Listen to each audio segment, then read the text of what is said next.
Y lo invité especialmente para tratar el tema encuestas, porque las últimas elecciones desataron gran polémica acerca de si están bien hechas o mal hechas las encuestas, sobre todo los boca de urna. Como Julio Aurelio fue el único que acertó, o uno de los únicos, creo que Marina me marcaba que Jaime también había estado cerca, pero no tanto como Aurelio, la elección de la provincia de Buenos Aires. Bueno, quise invitarlo para felicitarlo y también para preguntarle qué pasa con las encuestas. Hay como 10 y solamente la pegan 2. ¿Son serias las encuestas en Argentina? Bueno, yo creo que el tema de las encuestas, como muchos otros temas, está relacionado con la posibilidad de hacer trabajos de envergadura, de cierta entidad, digamos, metodológicamente elaborados. Creo que hay un tema de recursos, seguramente, y desgraciadamente a veces habría que procurar, cuando uno no puede desarrollar un trabajo en profundidad, no tiene la seguridad, digamos, de tener un desarrollo suficiente. Hay encuestas que tienen demasiada difusión en relación a la entidad que tienen. Es como todas las cosas, o sea, el margen de error depende del número de casos. El número de casos, entre otras cosas, digamos, es función de los costos y por consiguiente de los recursos disponibles. Pero yo creo que se dan las condiciones para hacer trabajos, y de hecho se han hecho durante muchos años, metodológicamente suficientes. Yo creo que aquí hay un poco un ajuste que hacer en los tres partícipes de esta cuestión. Los políticos, que a veces se entusiasman con una especie de proclamación antes de tiempo, porque no están seguros de que un poco más tarde vayan a seguir siendo ganadores, y entonces una boca de urna les abre la oportunidad de decir estoy ganando o he ganado. Los medios que son, digamos, la caja de resonancia de todo esto, ¿no? Yo creo que después de Tucumán se debería haber terminado con ese titular que en función de un boca de urna dice ganó fulano, ganó mengano. No, lo que hay que decir es que, como en todos los países serios del Es mundo, que los medios quieren dar la primicia, se desesperan por la primicia. Entonces se vieron en muchos medios, ganó fulano o ganó fulana, y bueno, no ganó fulana. Pero un día se puede armar un lindo lío a raíz de esto. En La Matanza casi hay disturbios serios. Va a haber un disturbio serio, pero además el tema es que hay que poner cada cosa en su lugar. El boca de urna aproxima a un resultado que hay que esperar lo que surja del escrutinio. O sea, es una falta de respeto para el ciudadano que fue a votar. Es decir, pero como ya están hablando de mi resultado cuando la urna donde yo voté todavía nadie la ha abierto. O sea, en realidad, desde ese punto de vista, el boca de urna es parte de un proceso que empieza con las encuestas preelectorales. Pero las encuestas preelectorales también, cuando tienen una cierta lógica, cuando tienen una estabilidad en el tiempo, uno puede decir, bueno, lo más probable es que los márgenes de error se muevan en estos términos. Ha habido una gran exageración en esta materia. Yo creo que también ahí los medios han hecho un poco hincapié en resultados que estaban en torno a entre 18 y 20 puntos de diferencia, cuando había otros resultados que estaban en torno a 10 a 12 puntos. Pero yo le he hecho más culpa que a los medios. Yo le he hecho la responsabilidad de esto a las encuestadoras que no hacen las cosas como debieran hacerlas, y por el otro lado a los partidos políticos.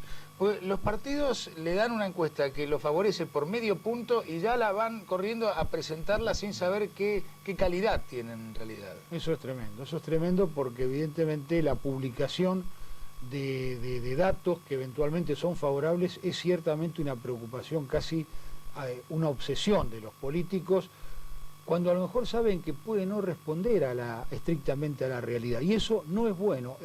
Yo creo que la clave está en lo siguiente: las encuestas no pueden, no deben y de ninguna manera deben cumplir jamás el rol, digamos, de instrumentos de campaña. No son un instrumento. Es que lo son en Argentina. Claro. Se han convertido en un arma arrojadiza, con lo cual el efecto boomerang hay que esperarlo en cualquier momento, porque evidentemente, yo siempre digo, a nadie se le ocurre que por ser simpático un señor del servicio meteorológico nos diga un día que hace sensación térmica 5 grados bajo cero, salgan tranquilos y contentos porque es un día primaveral, porque uno sale a la calle y lo maldice, ¿no? O sea, claro. y tiene que volver a cambiar de ropa. Entonces yo creo que en eso creo que hay que tener en cuenta que es un instrumento, cuyo fundamento es científico, que para trabajar en esto hay que estar instalado en el campo de la ciencia social, hay que tener expertos en el tema metodológico, es como en su área, en el área económica, es como si no se le ocurriera hacer proyecciones simplemente. Lo hacen. A mano, los economistas son claro, iguales que los encuestadores, que muchos de los encuestadores.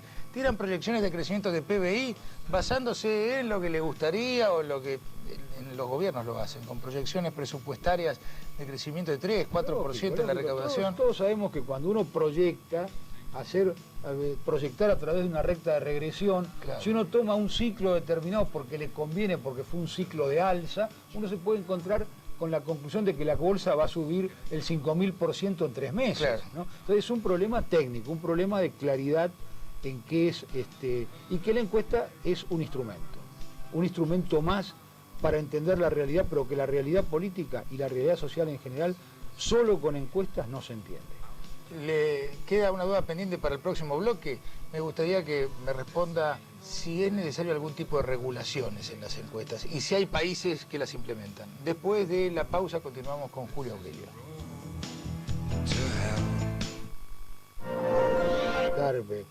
En internet se lo pueda levantar un cable o un canal que llega por cable y que es del Uruguay o que es de Estados Unidos o que es de Italia y de repente se pasa dentro de las noticias del noticiero internacional español una novedad referida, o sea que en lo que hace a la llamada veda, digamos, es evidente que no tiene mucho sentido porque no es lo mismo, no debería ser lo mismo los instrumentos de la campaña electoral que las encuestas.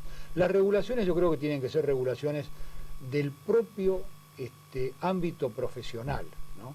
Los colegios profesionales, como ocurre en otras actividades, deben ofrecer garantías en todos casos y tener controles y poder ejercitar auditorías para establecer que si hay buena o mala praxis. Y tienen que bochar a medio mundo entonces si hacen eso, porque digamos hay muchas encuestadoras que han estado muy lejos y yo me pregunto, en el caso particular de Gallup, Gallup es una empresa internacional reconocida, ¿cómo puede haber errado por tanto en este caso? Tanto en la elección de Fernando de la Rúa, que sobreestimaban la diferencia, como en la de Rukauf. Bueno, yo creo que eso es algo ajeno, digamos, al carácter de la consultora, hacer una consultora internacional. Yo creo que tiene que ver concretamente con las metodologías que han utilizado, ¿no? Realmente yo desconozco. No se invierte. Yo creo que profesionalmente yo estoy muy interesado y le he dicho a varios colegas que deberíamos hacer una reunión intensa, digamos, de trabajo, para analizar los criterios metodológicos. Esta era una elección compleja porque hubo una proporción muy importante de voto vergonzante, en dos sentidos. Eso para el boca de urna. En el boca de urna. Pero en las encuestas previas las encuestas también. previas también lo hubo porque hubo un porcentaje importante de no contesta. Las encuestas previas, porque cuando un partido, como el caso del justicialismo en esta... Pero usted lo acertó muy bien. Sí, porque eso se controla. ¿Cómo se controla cuando alguien va a votar a alguien y dice que no va a votar a esa persona? Bueno, evidentemente yo no voy a saber a quién va a votar esa persona que no me contestó. Pero lo que yo sí sé es que los que me contestaron, en algunos aspectos, tienen que estar distorsionados sobre la muestra global. Por ejemplo, cuando ellos contestan a una pregunta sobre el voto anterior, a quién votó, por ejemplo, en las elecciones legislativas del 97, si realmente los que se están manteniendo fuera de la respuesta son más bien justicialistas, la muestra tiene que estar excedida de votos de alianza. Si es al revés, tiene que estar excedida. Nosotros tenemos programas que en forma automática controlan 10 parámetros respecto de la respuesta de la gente. O sea que si de repente, por lo que sea, digamos, la muestra no está bien representada, por ejemplo, por sexos, en vez de ser, vamos a decir, 50 y 50, no sé, por una circunstancia aparece una fracción de muestreo donde es 30% de hombres y 70% de mujeres. Bueno, automáticamente nosotros sabemos que eso genera una distorsión. Como sabemos que hay un voto diferencial por edades, por sexo, por nivel socioeconómico, uno de los factores que ha sido, yo considero que hay que revisar y que ha sido poco controlado en esta elección, es la influencia del nivel socioeconómico y particularmente el nivel socioeducativo. Yo insistí durante toda la etapa previa, las muestras son demasiado urbanas, muestras demasiado urbanas, donde tenemos unos niveles determinados de los resultados de todo lo que es el ámbito urbano, por más que sea importantísimo en magnitud, no es el total del país. Nosotros hemos trabajado con muestras estratificadas para las pequeñas localidades de hasta 10.000 habitantes, de 10 a 20.000, de 20 a 50.000, de 50 a 100.000. Uno dice, bueno, tomo la capital federal, tomo el Gran Buenos Aires, sobre todo el primer cinturón, y ya tengo un gran porcentaje. Tiene una distorsión. Una distorsión feroz. Claro. Porque justamente son dos, a lo mejor para los bizcochitos pirulín sirve. Tiene sentido. Porque hay homogeneidad. Pero no para un político. No para esto, porque no hay homogeneidad política. Ahora, ¿cuánto cuesta hacer una campaña seria a nivel nacional? ¿Entre cuánto y cuánto? Bien hecha, en términos de dinero. Una campaña. Una encuesta. ¿Cuánto cuesta? Bueno, es muy variable. Seguir una elección, vamos a decir, como esta, una elección nacional, seguirla desde 2 o 3 meses antes, con encuestas en forma sistemática, cuesta bastante dinero. Yo creo que, pensando que una encuesta nacional de 3.000 casos, digamos, cuesta en torno a $100.000, ¿no? Y, digamos, con unos niveles, digamos, un poco de valores en una escala reducida todavía, diría yo, porque cuando las muestras son menores el costo todavía es mayor. Se puede decir que probablemente hay que gastarse 400 o 300, entre 300 y $500.000 en la parte de encuestas, pero hay una cuestión que es esta. Las campañas gastan infinitamente más que eso. Claro. Como en este caso se habla de 10, 15, 20, 25 millones en pautas publicitarias, que muchas veces, en vez de producir el efecto deseado, producen el efecto inverso porque no se sabe, porque no ha habido investigación para saber de a dónde hay que gente, dirigir el mensaje, a quién hay que convencer. Ahora, por lo cual creo que, igual que en cualquier otro tema de esta naturaleza, el dinero que se gasta en esta materia es una buena inversión. Si se siguiera una regla de oro a nivel mundial, que del costo de lo que es la inversión publicitaria, entre el 10 y el 15% debe invertirse en investigación, creo que las cosas serían distintas. Ahora, una pregunta más. Realmente, si usted comentó recién los costos, $400.000, $500.000, aunque sea más, aunque sea $1 millón, vamos a suponer. Yo creo que hubo dinero suficiente como para que los 10 encuestadores que participaron pudieran cobrar ese $1 millón, o $400.000 o $300.000. ¿Qué pasó entonces? Los encuestadores dijeron, en vez de gastar lo que tengo que gastar, gasto menos y el resto me lo guardo, ¿o qué? No, yo creo que no ha habido contrataciones. Eso es lo que se debería gastar, pero no creo que sea lo que se haya gastado. Ahí está. Entonces yo facturo a un partido político determinado X costo por una encuesta y después... No, yo creo que los partidos políticos en general no han hecho la inversión necesaria en esto. Yo creo que en muchos casos, por lo menos algunas referencias que tengo, digamos, se han movido con disponibilidades menores entonces eso obliga a encuestas más pequeñas, a muestras más riesgosas. Qué locura, ¿no? Porque Duhalde salía perjudicado, claramente, al saberse que perdía por 15 puntos, porque eso era como una elección terminada. Muy perjudicado porque cuando nosotros el 7 de septiembre anunciamos, y además se hizo público, fue tapa de La Nación, 9.9 de diferencia, con una muestra descomunal nacional, donde hemos ofrecido toda la información del caso, tuvimos que responder por qué nuestras encuestas no se parecían a las demás, en vez de que yo pudiera preguntar por qué las demás no se parecen a la mía. Entonces, porque estaba en minoría, y las minorías no siempre están equivocadas. Pero Duhalde tuvo un grave perjuicio en esto, que él debería, él lo ha dicho, muchas cosas que él dijo que fueron tomadas en sorna, como cuando él dijo, no puede ser, estas encuestas deben ser truchas, deben ser viejas. En esa época misma, cuando dijimos 10 puntos, pocos días después se publicaron 19 puntos. Sí. A toda tapa de importantes periódicos nacionales. 18 puntos.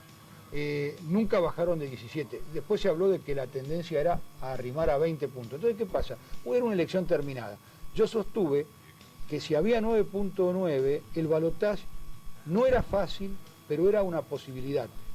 Es muy distinto para la sociedad entender que algo es posible a que creer que es imposible. Yo creo que mucho del voto que se fue a caballo, que dijo vamos a buscar una alternativa porque esto está terminado, hubiera dado la posibilidad del balotaje a Eduardo Duhalde. Le faltaron solo 3 puntos y medio. Es cierto. Muchísimas gracias por venir, muy clarificantes sus respuestas. Bueno, muchas gracias. Y nosotros volvemos.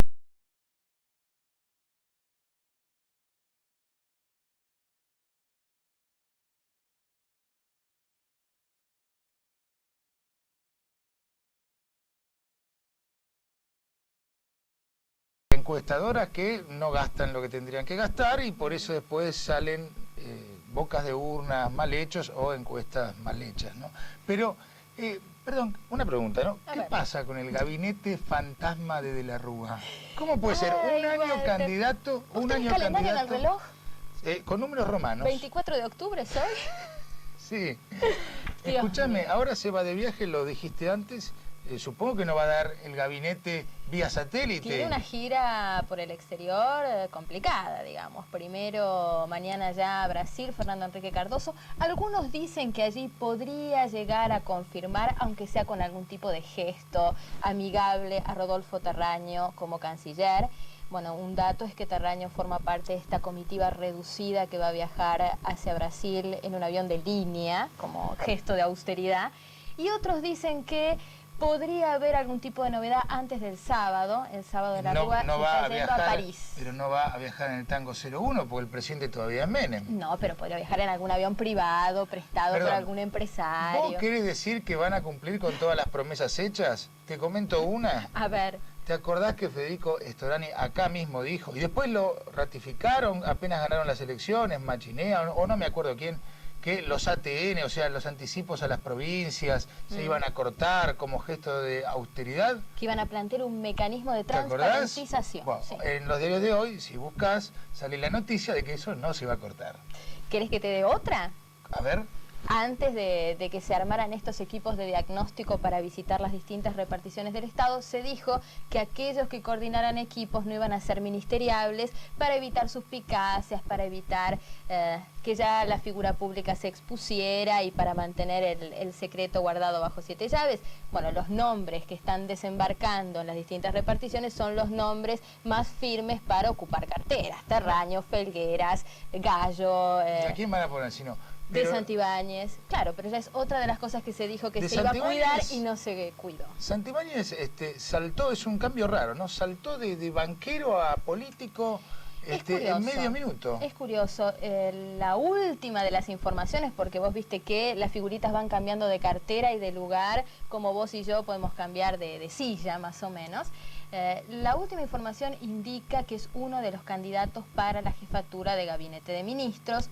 Esto basado en que entre las funciones del jefe de gabinete está la de la ejecución del presupuesto, es decir, cómo y cuándo se gasta. Cómo me gusta que en Argentina llamen a técnicos para ocupar los puestos, ¿no?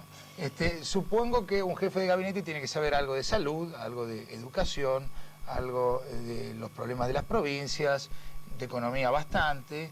Bueno, como banquero supongo que algo de economía sabe, aparte fue un banquero en realidad exitoso. Sí. Pero saltar así... A mí me parece que esto es básicamente un rumor que tiende a contentar, aunque sea en primera instancia, a ciertos sectores del establishment, financistas, banqueros incluso, pero me da la sensación de que le falta la cintura política, si se quiere, esa cosa del avesado negociador, de saber qué timbre tocar en los partidos, de saber qué timbre tocar en los bloques. El jefe de gabinete va a tener que lidiar por lo menos contra un Senado hasta el 2001 que va a poder incluso recusarlo, es decir, aplicar una censura destructiva. Claro, con Eduardo Menem discutiendo de igual a igual si tal ley sale o tal ley no puede salir. Me parece que hoy por hoy de la Rúa está en una especie de trampa de las señales pretendidas, los nombres a los que tiene que dar determinada confianza o devolver determinadas gentilezas, las presiones del prepaso, las presiones del partido. Pero Marina, escúchame. Está atado.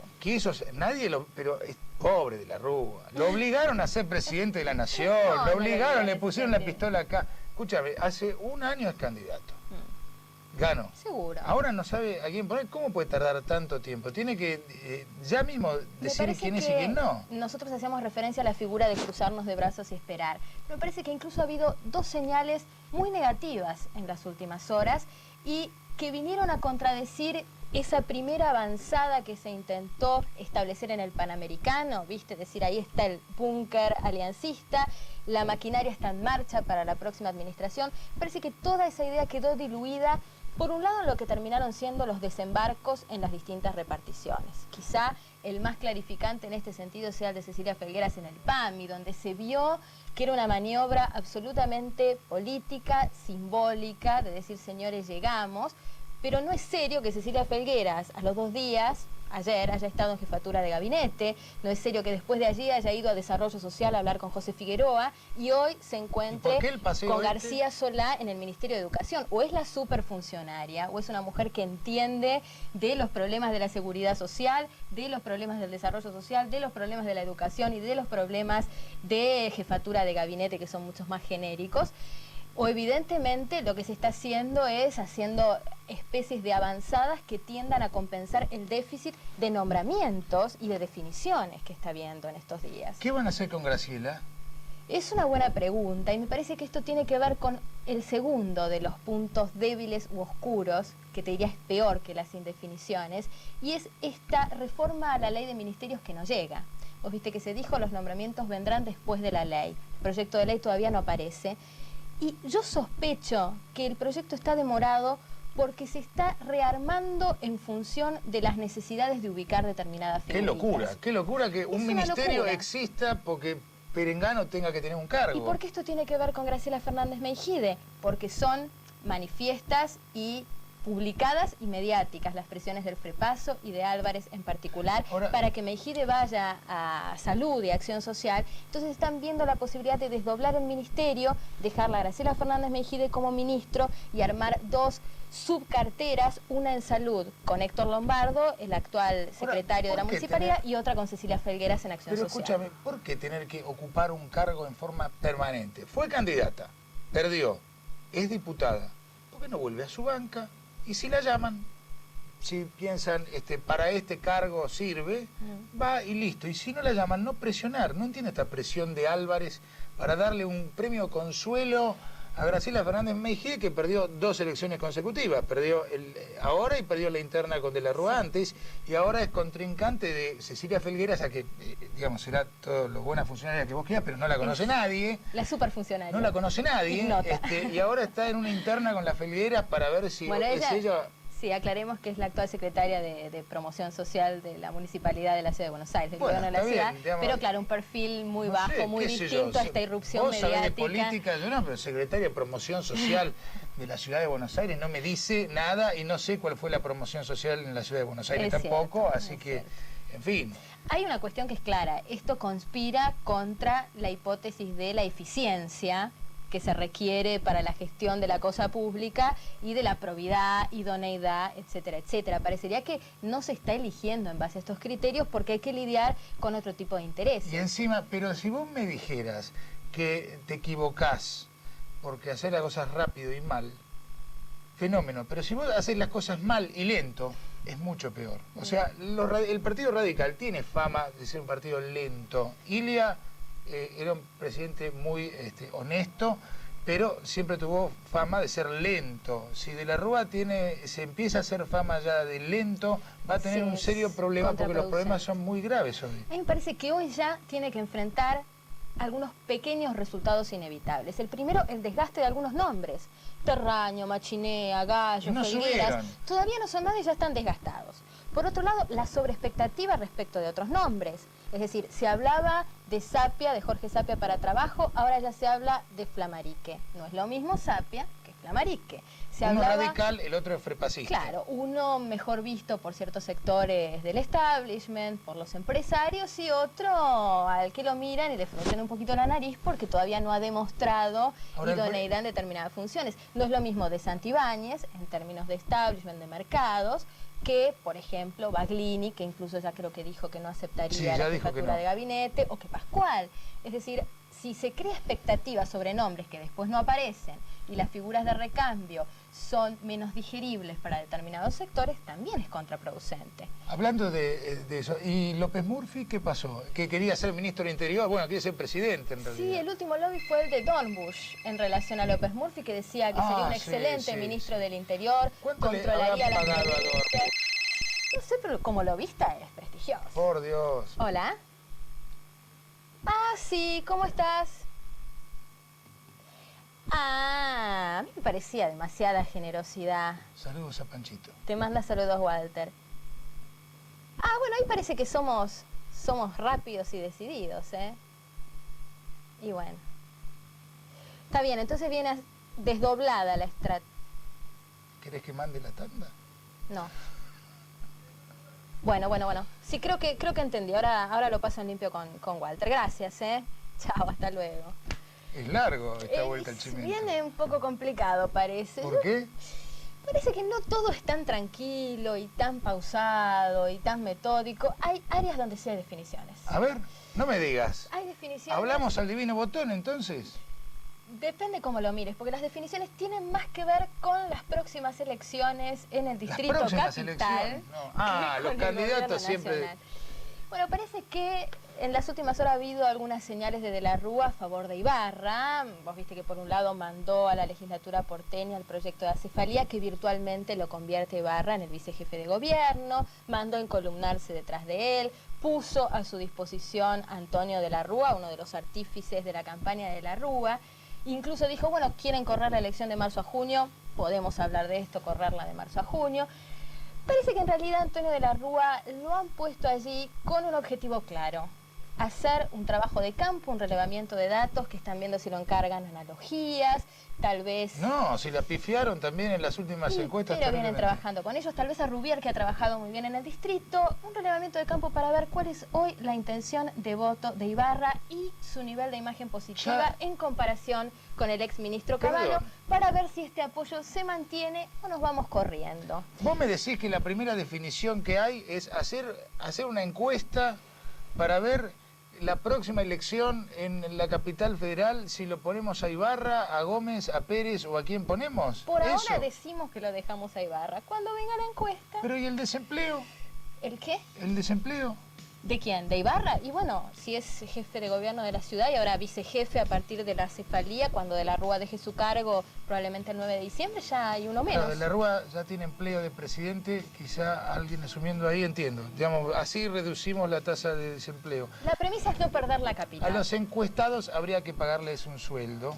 A estos 3.000 que se encuestan por encuesta, un sueldo a cada uno. Son como 10 encuestas, son 30.000 empleos. Esa es la Vos decís que no había definiciones. Mira, ya el proyecto entró en la legislatura, el de la cefalía. Ah, ¿eso entró? Ya la idea de la encuesta está en marcha y está en manos de Antonio de la Rúa. Sí, yo estoy muy preocupado por la elección del año que viene, estoy muy preocupado. Me angustia, no puedo dormir pensando quién será el intendente de la ciudad de Buenos Aires el año próximo. No puedo dormir. No te en cambio, el desempleo se soluciona solo. Bueno, vamos de a poquito. Primero Ibarra, después el resto. Me parece una locura, Marina, me parece una locura manejar así las cosas. Este no es momento de manejar ni encuestas, dejémonos con las encuestas, con la campaña, con todo, y tomemos las decisiones, ¿no?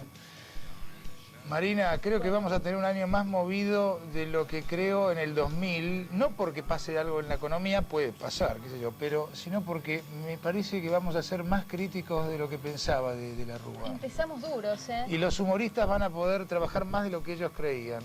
¿Sí? Una para Rucauf, ¿irá Rico al Ministerio de Seguridad?